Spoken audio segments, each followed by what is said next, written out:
The Empire had conquered over 3,000 worlds across the galaxy. Their warships were legendary. Their weapons could burn entire continents. Their soldiers numbered in the billions. For 10,000 years, no species had ever defeated them in open combat.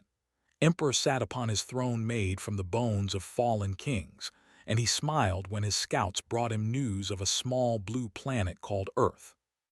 The scouts reported that the planet was home to a primitive species called humans. They had only recently discovered space travel. Their ships were slow. Their weapons were weak. They had no shields, no plasma cannons, and no understanding of dimensional warfare. The scouts laughed as they described human technology. They said conquering Earth would take less than one standard rotation. Emperor was pleased. He ordered Grand Admiral to take the 7th Imperial Fleet and claim Earth for the Empire. The 7th Fleet was massive. It contained 5,000 warships. Each warship was 3 kilometers long and carried enough firepower to destroy a moon. Admiral was the most decorated commander in the Empire. He had never lost a single battle in his 400 years of service. Admiral gathered his captains and showed them images of Earth. The planet was beautiful. It had blue oceans and green forests. The humans had built strange cities of metal and glass. They had primitive flying machines and wheeled vehicles. Admiral told his captains that this would be an easy victory. They would demand surrender. If the humans refused, they would burn their cities until they submitted. The 7th Fleet jumped through hyperspace and emerged near Earth's solar system. Their sensors immediately detected human activity. There were small ships around the 4th planet, which the humans called Mars. There was a station orbiting the 3rd planet. The fleet moved forward slowly, allowing the humans to see their massive armada. Admiral wanted them to feel fear. Human satellites detected the fleet within seconds. The news spread across Earth immediately.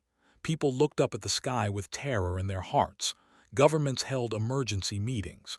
Military forces were put on high alert, but something strange happened that they did not expect. The humans did not panic. They did not cry or run. Instead, they waited quietly. Admiral ordered his communication officers to broadcast a message to Earth.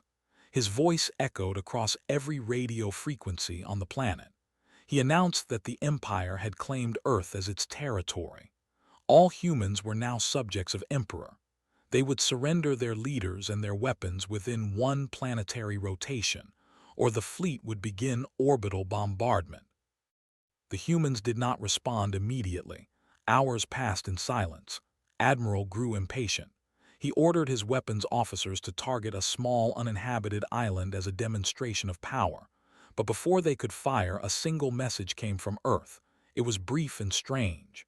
The message simply said, "We warned you. We placed beacons at the edge of the solar system.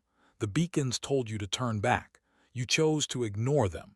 This is your only mistake, and it will be your last." Admiral laughed at the message. His captains laughed with him. What could these primitive humans possibly do against the mightiest fleet in the galaxy? He ordered his ships to form attack formation. 5,000 warships arranged themselves in a perfect sphere around Earth, their weapons charged and ready.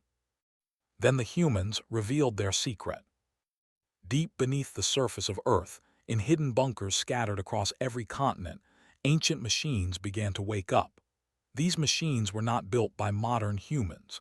They were discovered 50 years ago in Antarctica, buried under 3 kilometers of ice. Scientists studied them in secret for decades. They learned that Earth had been visited before, millions of years ago, by a civilization far more advanced than they could imagine. These ancient visitors had left behind a gift. They called it the Guardian System. It was a planetary defense network of incredible power. The technology was beyond anything humans had ever seen. They could not fully understand it, but they learned how to activate it.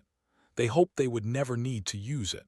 But now, with 5,000 enemy warships hovering above their cities, they had no choice. The president of the United Earth Council pressed a single button. Across the planet, blue lights began to glow.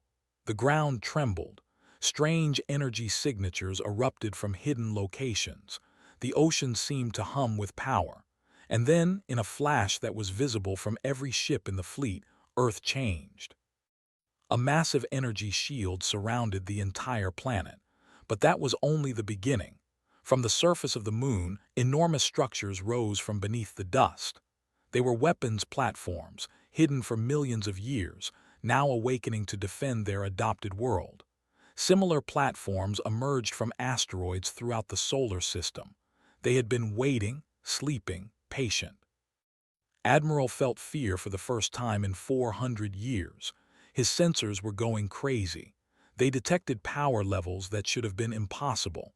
His science officers screamed warnings. They said the weapons now pointing at the fleet were operating on principles they could not understand. They were not plasma. They were not missiles. They were something else entirely. The admiral ordered an immediate retreat. His ships began to turn. Their hyperspace drives started to charge, but they were too slow, far too slow. Earth fired. What happened next was recorded by every remaining sensor in the fleet's debris field. Beams of pure white light shot from the moon platforms. These beams did not travel at the speed of light. They traveled faster. They bent space itself. They struck the ships not from one direction but from everywhere at once.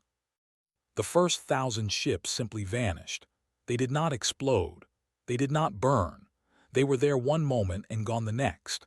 The beams had erased them from existence, breaking down their atoms and scattering them across dimensions. The remaining ships tried to flee, but the platforms tracked them with impossible precision. Admiral watched his flagship's shields fail in an instant. The beam passed through his vessel like it was not even there. He felt a moment of intense heat, and then he felt nothing at all. His ship, along with him and his entire crew, ceased to exist. The battle lasted exactly 11 seconds. In those 11 seconds, the entire 7th Fleet was destroyed. 5,000 warships, 3 million soldiers, gone. Not a single piece of debris larger than a grain of sand remained. The Guardian system had protected Earth completely.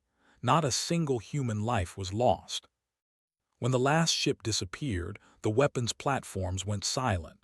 They retracted back into their hiding places. The energy shield around Earth faded. Everything returned to normal, as if nothing had happened.